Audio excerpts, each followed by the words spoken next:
Hello, this is Mark Wildman of Wildman Athletica, and today we are going to talk about improving your squat depth.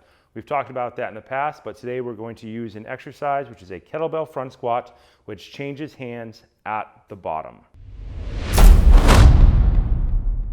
This is in response to a question from a powerlifter, and it was a question about shoes and using elevated heel shoes in order to improve squat dynamics. I'm not a big fan of using lifted heels in shoes to improve squat dynamics because what happens when the shoes are gone? That is a sport-specific question though. That is their sport and that is equipment that is allowed in their sport. So that is a question that they have to answer on their own. But we are going to talk about another couple of ways to improve squat depth. We already have elevated box squats getting lower and lower and lower over time. I prefer to do that with a front squat, lifting your feet up so that your core is forced to engage.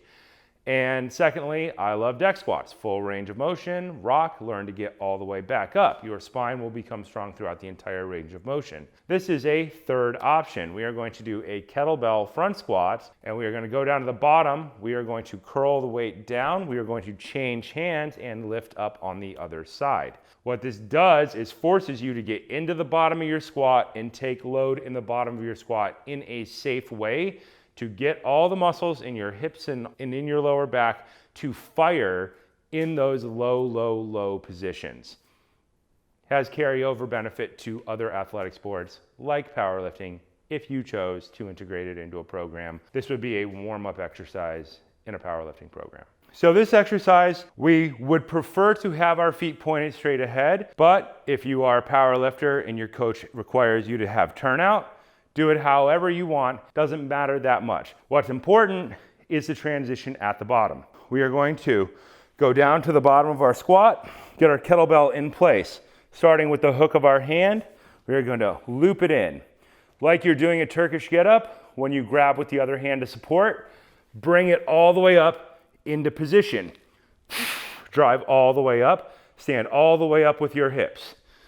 Go down, hand, lever the weight down, transition, lever the weight up, load, drive all the way up, down, lever down, change your grip, grab, lever it up, arm out, lean back as far as you can, stand all the way up, finish your hips at the top. The point of this exercise is that as you do that and you're levering the weight up to you, it's going to change the load inside your body.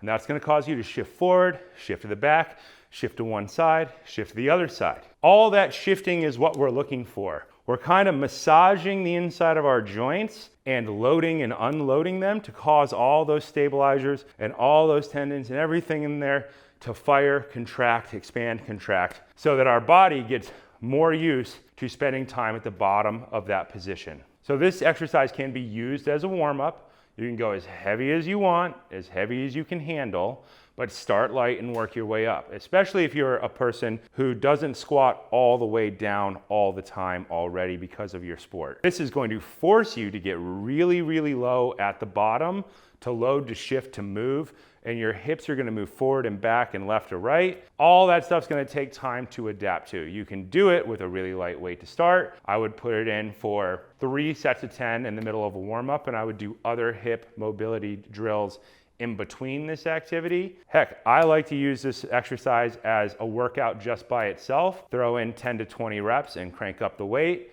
and it's a fun way to work on your mobility. I personally have had 3 knee surgeries, so I have to work on my mobility quite a bit, especially at the bottom of my squat position. The more mobility I have, the safer I am for the sports that I do.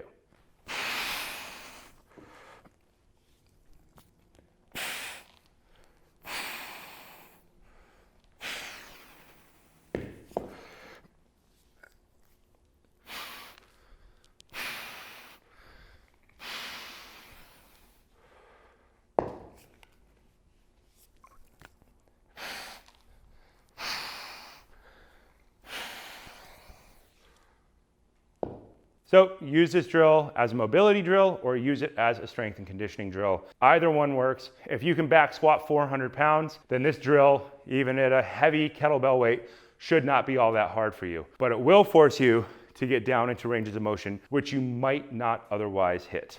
This has been Mark Wildman of Wildman Athletica.